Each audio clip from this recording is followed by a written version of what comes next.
Porter was hoping to see in that lineup is there. Ali McCoist has recovered from the hamstring injury sustained last week at Tannadice, so he has the chance to press his claim for the European Golden Boot by adding to his 29 league goals this season. David Robertson is out through suspension, so Chris Vinicombe starts a first-team match for the first time this season. Apart from McCoist, the top scorer in today's Rangers team is Alexei Mikhalichenko. The 29-year-old Soviet international won an Italian championship medal last year with Sampdoria, and he scored 9 times this season from midfield. For St Mirren, it's time to rebuild, so these are the players out to impress manager Davy Hay. They have a future. Campbell Money returns in goal, but Roy Aitken is missing through suspension and Kenny McDowell is unfit. Norrie McWhirter comes in for Aitken, and Fraser Wishart plays his 3rd consecutive match after a long spell in the wilderness. Thomas Stickrot is one player anxious to impress other Premier Division managers. The 27-year-old German was signed from Bayer Uerdingen 2 years ago, but he's made it clear he has no interest in the First Division, and he's been made available for transfer at a cost of £150,000. And the referee this afternoon, the man who handled both the semi-finals between Airdrie and Hearts, Mr. Jim McCluskey from Stewarton. So Ibrox Stadium packed to capacity, and virtually entirely with Rangers supporters who are in celebration mood right at the start of the match. In anticipation of a championship won again this afternoon, resulting in a tremendous atmosphere inside the stadium. One funneling back now, leaving only Torferson up front. Here's Brown. And a clear foul there by McGowan on Mikhalichenko. Deceived, I'm sure, by the skill of Mikhalichenko. The sleight of foot and the speed of the move was the factor which caused the problem for the defender. It's back now with McCall. Stevens into the gap. McCoy's tried to help it on. Durant setting up for Spackman, a chance now for Rangers. Well, Nigel Spackman may regret the fact that didn't come to his right foot. He would have been more dangerous, I think, in that position.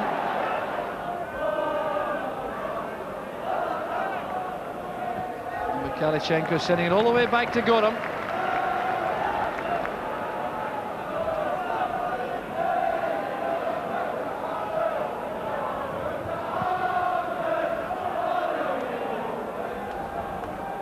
Gordon's header on, misses out Durant, allows Wishart to step in. And Dale Gordon has gone down, he appeared to land awkwardly. He's in some trouble there as the game continues.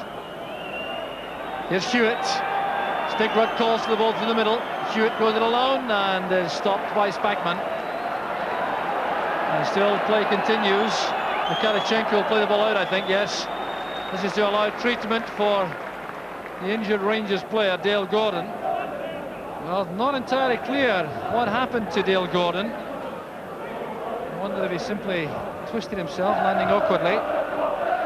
There he was, landing there after that header on, and it clearly was the way in which he came down which caused the problem. So applause for the injured Dale Gordon as he is carried from the field of play.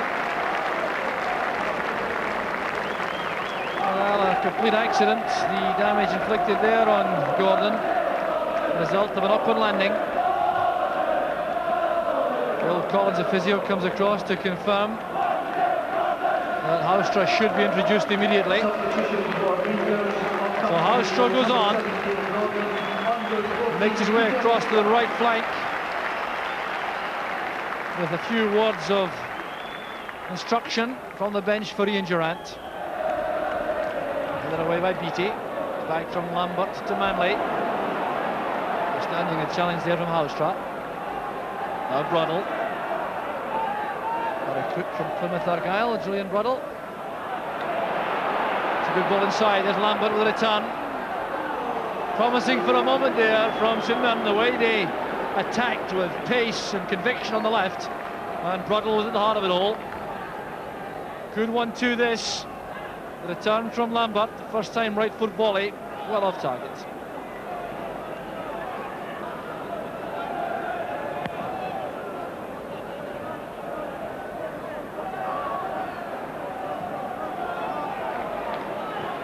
Headed away there by Manley. Stickrod couldn't get there in time.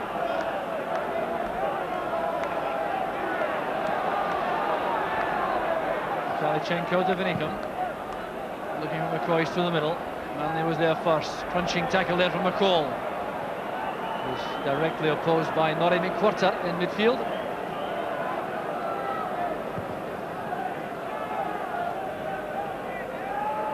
Stickrod's layoff. There's McGowan and Torferson. Stickrod is onside. Good ball across. Hewitt was too deep. Now trying to retrieve it. And across, posing no problems there for Andy Gorham.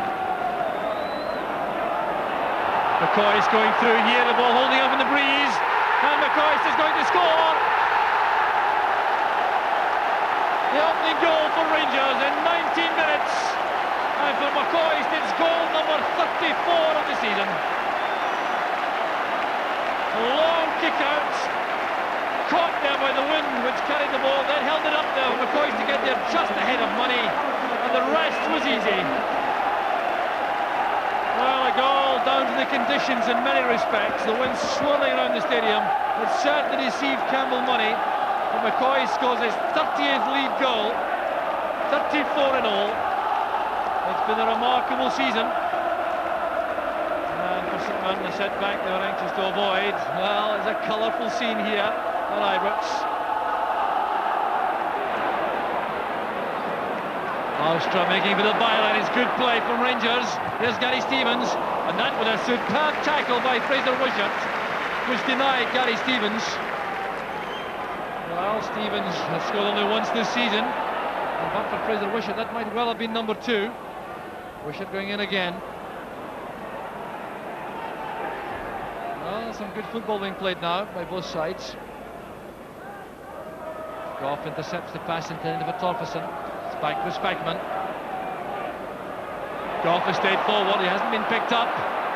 Striding in goal, and it's turned away by Manley. Well, Richard Goff surging forward, as he did so many times earlier in his career when he played it right back.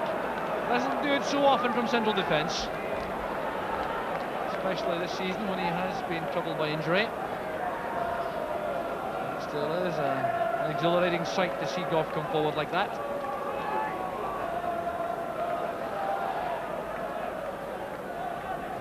Alstra playing it in. There's McCall. A flashing header there from Stuart McCall. That would have been a spectacular goal. Well, he comes into the box so effectively late as he did here. He wasn't picked up, couldn't keep the header down though. Here's Paul Lambert. Torferson helping out on looking for Stickrod. Good marking by Vinicum. Confidence and control shown there by Goff.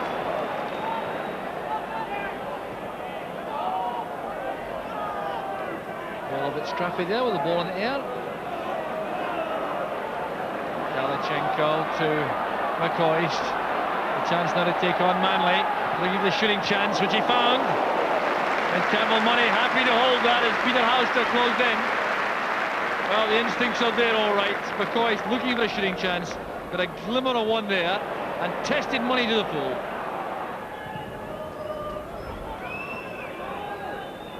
It's brought down well by Brown. And it's the last action of the first half, which has ended satisfactorily for Rangers, thanks to the goal scored in 19 minutes by Ali McCoist. The long kick out from Andy Gorham deceived Campbell Money. McCoist went racing through and took the opportunity to give Rangers that precious lead and leave the Rangers supporters at this stage perfectly happy. At half-time, it's Rangers 1, St Mirren 0.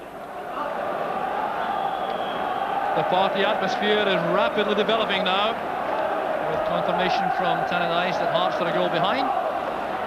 Rangers looking very much in the driving seat here against St Mirren. But they will have to be wary, Rangers, because St Mirren did appear to grow in confidence as the first half wore on. Put together some good passing movements and suggested that their league position was certainly not a reflection of their basic abilities, but John Brown, such a tough hurdle to overcome in defence alongside Richard Goff. There's Julian Burrell's header. Lambert, Vinicum and Brown showing a little bit of a misunderstanding there, but came to no harm. And Vinicum showing his determination. He has Mikhalichenko inside. McCoy's waiting in the middle. It's good play by Vinicombe. This is Mikhalichenko. Back it comes to Stevens. 2-0 to Rangers. A goal which he's been threatening all afternoon. Well, this was down to the work done by Chris Vinicombe. He worked so hard to get the ball in that position. Mikhalichenko with great vision looks up, spots Stevens, and just look at the way that was struck. Campbell Money left completely without a hope. Well, it's only the second goal of the season for Gary Stevens, but he'll seldom score a better one. Well, that brought this capacity crowd to its feet. And the ideal start to the second half, with celebrations in mind. This is Broddle. The Rangers are taking a very firm grip on the match at the start of the second half. They well have been very carefully warned by their management team of Walter Smith and Archie Knox to take nothing for granted and maintain full concentration as they have done. Here's Houstra. Out to Stevens. Could this be another? And with a great chance in the end for Ian Durrant. Well, he holds his head in his hands, and little wonder. Houstra coming inside, breaking the ball from that tackle, taking it through to Gary Stevens. This is a great ball back. McCoy's let it run. There was Durrant, and a complete miscue.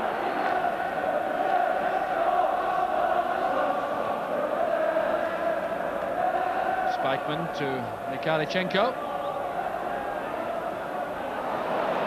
Well, what an effort that was. Andy Gorham scrambling across his line. Now roaring some abuse towards his teammate.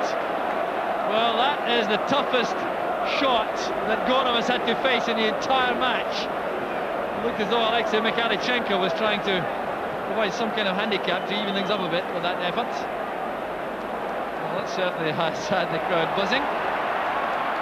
Durrant breaks on the left, followed by Beattie. McCoy's trying to control it. Manley was there. This is Stevens. Now Houstra taking on Broddle.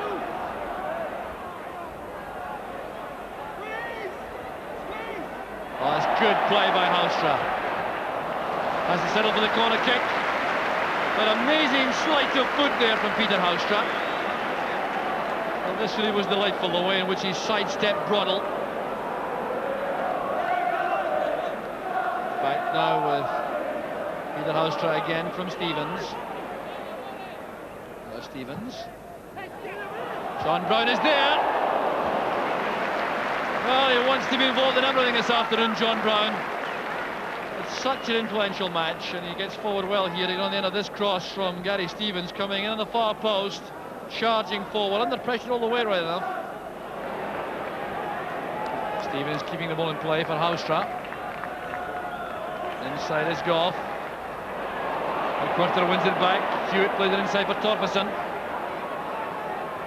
That's good play by Torfason. Well, the gap wasn't really there for the Icelandic international, but he showed a lot of deft skills here inside the area as he tried to manoeuvre himself into a position to test Andy Gorham. All very crowded there in the box, and he tried that shot towards the far post area.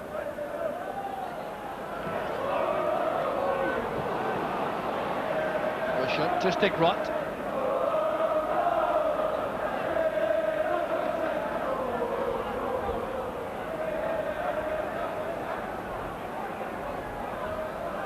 Come inside Vinicombe. Challenge came from Brown. Here's Durrant on the run with Beattie. Durrant now waiting for the support to arrive. Inevitably it comes from Stuart McCall. Well, that would have been a goal richly deserved by McCall.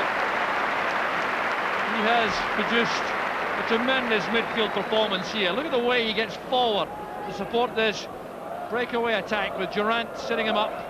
And the shot hit with a lot of power, just a shade too high.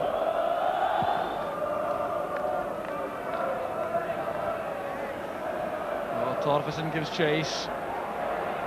And Brown in excellent form, shrugs him off. Durant. It's back now with Goff and Stevens. Mikhalichenko's crossed to the right here. He switched with Haustra and he was caught there by Julian Broddle. Well, you can see here that Mikhalichenko felt that all right. So Alexei Mikhalichenko showing a good ton of pace there when he got to the ball ahead of Julian Broddle. That's what caused the problem, I think. And Broddle in late. Haustra making for the byline. Supported well by Vinicombe. There's Haustra again. Now Durant. McCoist on the turn. That's great play by McCoist. A goal of supreme quality from Scotland's in-form striker. And that settles any arguments this afternoon for Rangers. Look at the way he turns, makes the space, hits out with a lot of power, and is right into the corner. Oh, what a magnificent goal from McCoist. Well, goal number 35 of the season. Well, hoping, I think, to make 40 before the end of the season, and he enjoyed that hugely. Very happy striker, McCoist. A doubt before the match with that hamstring injury, but he's managed to recover in time to snatch another couple of goals. Remember, the leading league scorer in Europe wins the Golden Boot, and McCoist is in pole position.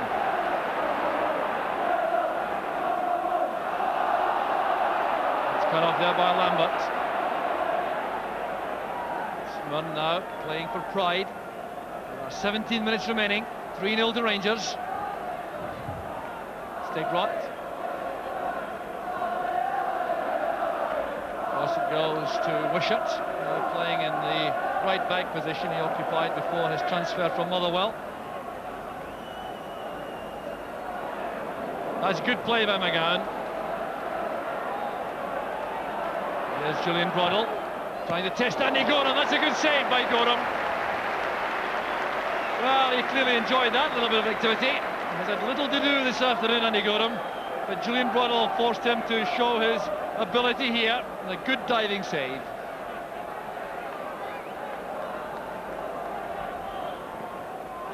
Hewitt's corner kick. Came straight onto the head of Norrie McWhirter, but he was never quite in position to test Gorham. All looks so easy now. That's what a 3-goal cushion does. And a certain championship victory. Wishart with the pass back to Money.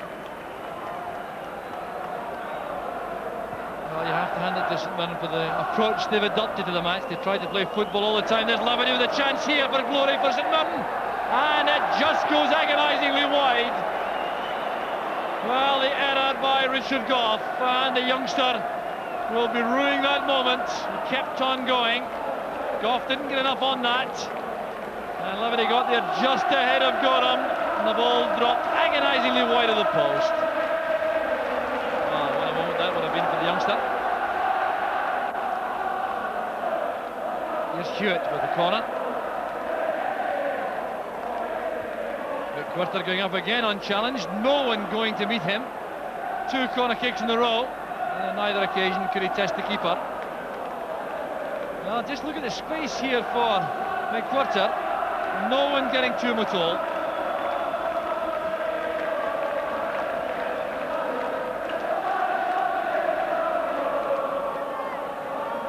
McWhirter. McCall steps in for Rangers. This is Haustra. McCall goes charging forward. Durant is free inside. There's Mikhalichenko. That's for Durant. This could be the 4th. It's for McCoist.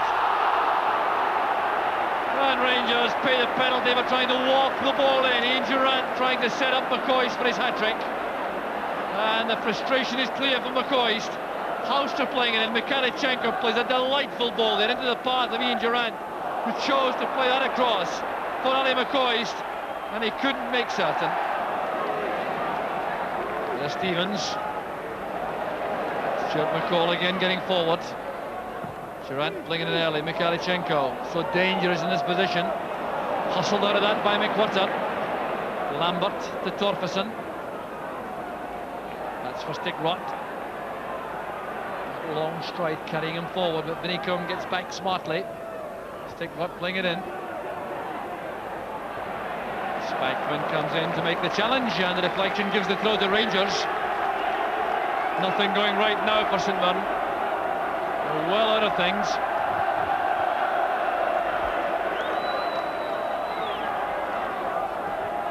Well, a very highly charged atmosphere when Rangers won the championship last season, the last day of the season against Aberdeen. It's not quite the same this afternoon. It's more of a party and no tension around, because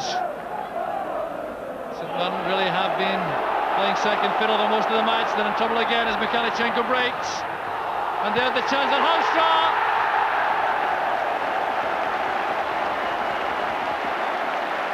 So 4-0 to Rangers. And Mikhalichenko again at the heart of another excellent Rangers move. Sprinting forward, playing this in with the left foot, the wrong foot playing it in. Good handling initially by Money, but the easiest of tasks in the end for Peter Haustra. So Haustra collects goal number 5 of the season. And now it really is a procession. Every move from Rangers carrying menace. And Mikhalichenko demonstrating again real inventive class up front. 9 minutes remaining. The score tells the story. McCoist wants to have a strike at goal from here. Here's McCoist. It was deflected, and watched carefully, going wide of the post by Money. It's a corner kick to Rangers. Well, I think you might find McCoist taking all the free kicks and all the penalties, and even the corner kicks perhaps. He's desperate to score again. There's McCall. Scrambled off the line. John Hewitt on the goal line, scrambling out away after a good stop by Money.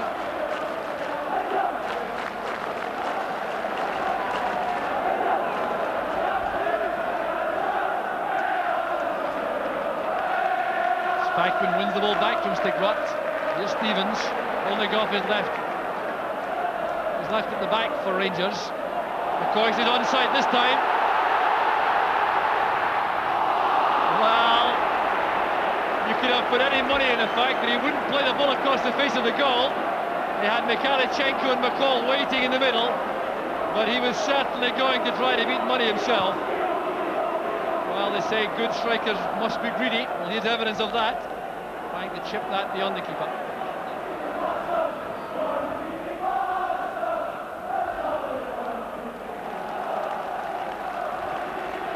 So the ball played across there from the quarter to Broddle.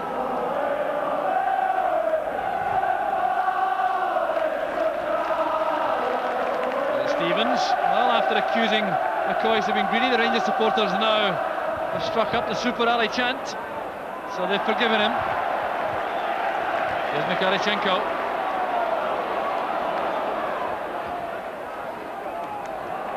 Stevens on the run, he's away from McQuarter.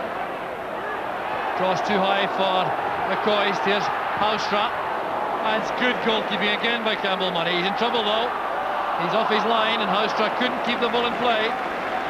Well, Campbell Money has been so involved in the last 20 minutes or so, and he's performed some heroics for St Mirren. Here's another coming up as Haustra has time to chest this down, and Money made up his mind to go and block the shot. The flags and the scarves already prepared, reflecting the championship, as Fraser Wishart turns that back to Campbell Money.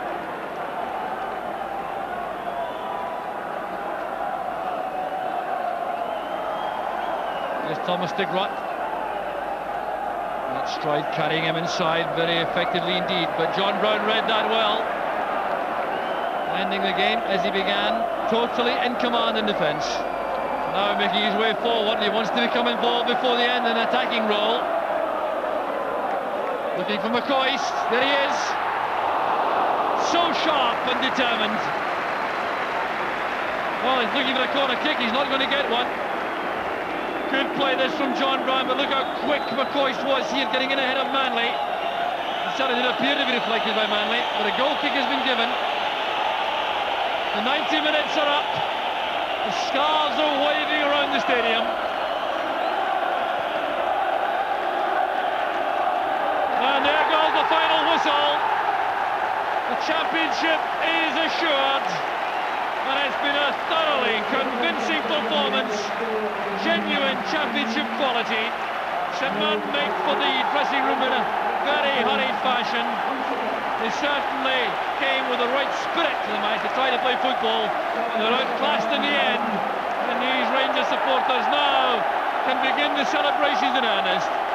It's been a thoroughly convincing performance, a championship deservedly won. 2 goals in the end from McCoist, a great goal from Gary Stevens there, and the icing on the cake provided by Peter Houstra towards the end. But there were some outstanding Rangers performances this afternoon, and the result in the end was a convincing victory by 4 goals to 0.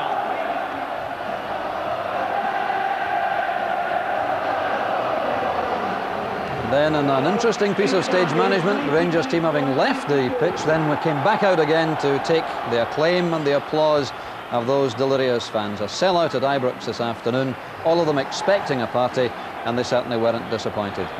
The injured Mark Hateley, Oleg Kuznetsov, and the suspended David Robertson joining the team of the day for the singing and the dancing and the partying. The Rangers backroom staff there as well, and Captain Richard Gough must have been particularly delighted because he of course missed out on the celebrations last year. He was in hospital. Nigel Spackman captained the side in that epic last day winner over Aberdeen. And then the lap of honour, the traditional songs and chants, and delight clear to see in the faces of the Rangers players and fans. Dale Gordon, happily, who looked to have suffered a serious injury to his knee, in fact has recovered quite well and should be fit for that cup final. And Rangers of course looking forward now to a cup final which offers them the chance of a League and Cup double for the first time since 1978.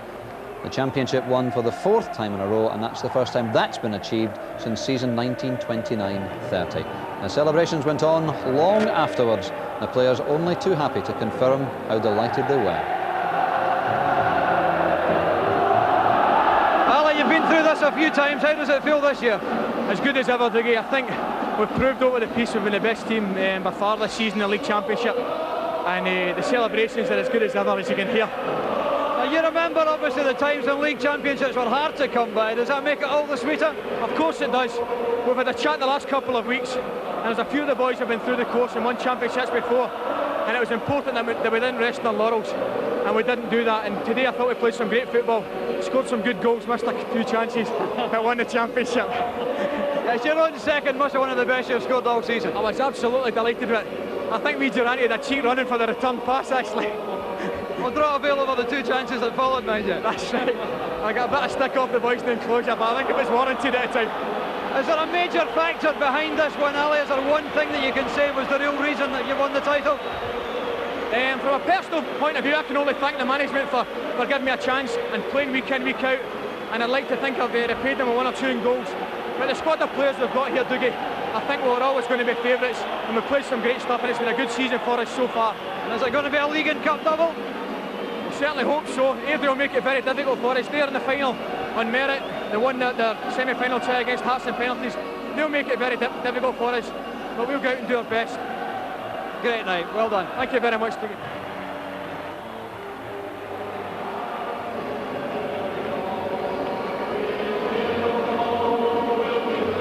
Richard, no mathematical problems now. You've done it in the most clear-cut fashion, and that must be very pleasant. It is. Obviously, we wanted to do it at home. Dundee United beat Hearts gives us a championship at home for the 3rd year in a row, so we're very happy. And very pleasing too that you did it with such a good performance today. Yes, I thought we played very well today. You know, we started a bit slack, but once Coisty got the goal, I thought there wasn't any way they were going to stop us, you know. And then Gary Stevens' magnificent second goal. We just went on from there. Do you think there is one major factor behind the championship success, Richard? I think the consistency of the team. I think we've only lost 4 games or 5 games in 41 now, 42. That's not bad going. And obviously the depth of squad as well. Chris Vinicum, for example, came in today. He's hardly featured all season and played very well. Chris came in, a young lad, and he did very well indeed. I'm very pleased with him. cup final to come in 3 weeks? Is it going to be a double for Rangers? Well, we hope so, but we're not taking anything for granted. I mean, Edry, a lot of people obviously we found favourites for the cup final, but Edry put out hard, so we're not taking anything for granted. Enjoy tonight. Well done, Richard. Thank you very much.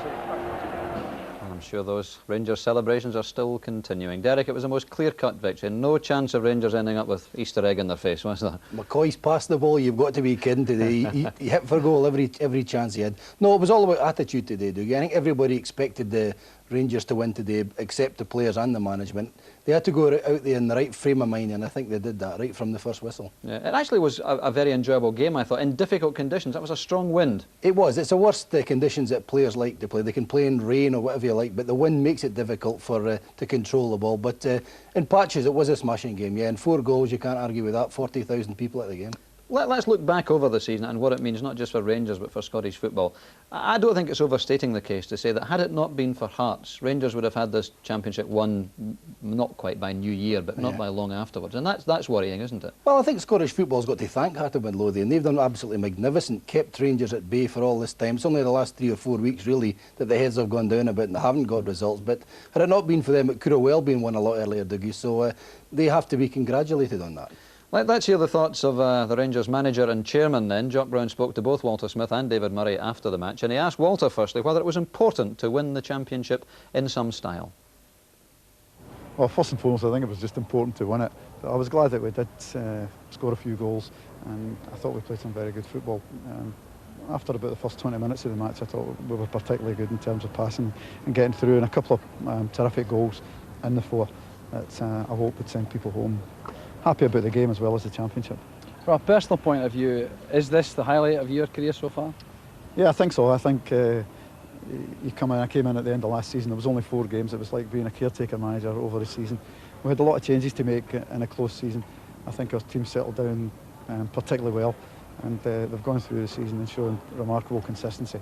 And I think it's a credit to all the players here that they've done that. David, how is that championship win rate among the others you've enjoyed? Well, I've been very fortunate to be the chairman for 4 now in a row. It's the first time the club's done that in 60 years, I believe, so we've got a wee bit to go to get 9, but we'll work towards it, I'm sure. But I find it very satisfying for Walter and Archie. You know, for Walter, he took over in last year. We won it by sort of real tough effort at the end of the day, but I think this is Walter's championship, and it's perfect foil in Archie. Was it important for you to see the championship won in some style, not just one? I thought they were great goals. You know, it was nice to defeat St Mirren, who'd already come here this season and beaten us 1-0. But I think for all the supporters, it was a great day for the club. But you think back to the investments that were made earlier in the season in new players, was that of concern to you at that time? Well, it's funny to think today that only 3 players started the game against Aberdeen last season, so it shows all the changes at Ibrox, both on and off the park, the new stand. So I think from that point of view it was good for the club. I think football nowadays, the freedom of contract for players and the movement of players in general means that it used to be that players would maybe spend 10, 15 years at the one club, the majority of players. That will not happen now. And we were in a period there where a lot of our players had been here 3, 4 years, 5 years on some occasions, and for one reason or another were ready to move, and it meant that we had to make the changes. That was my biggest concern for the season, was the amount of change that we had to make at the start. A lot of people say that a manager is judged by his judgment. On that score, would it be fair to think that you're very happy with the signings you made, in the sense that I think all of them have come through for you? Well, all of them have done particularly well. I mean, Andy Gorham, David Robertson, at the start of the season, Alexei Mikhailchenko has come in awkward circumstances. He's only played 20-odd games and he scored 10 goals for us. And the players that we have got in have done particularly well. Now, the importance, of course, of the championship is reflected by the European Cup to come. Is this a matter that causes you some concern now for next season, to do well in Europe? It doesn't cause me concern, because really that's Walter's problem. But in saying that, Walter has a budget where he wants to strengthen the team. Season tickets go on sale shortly. We hope to have over 30,000 season tickets available. I mean, you can still watch Rangers for £5 a game on the East Enclosure, and that's what the football club's all about. I think we've been sometimes criticised about forgetting the ordinary supporter, and as far as I'm concerned, that will never happen when I'm the chairman.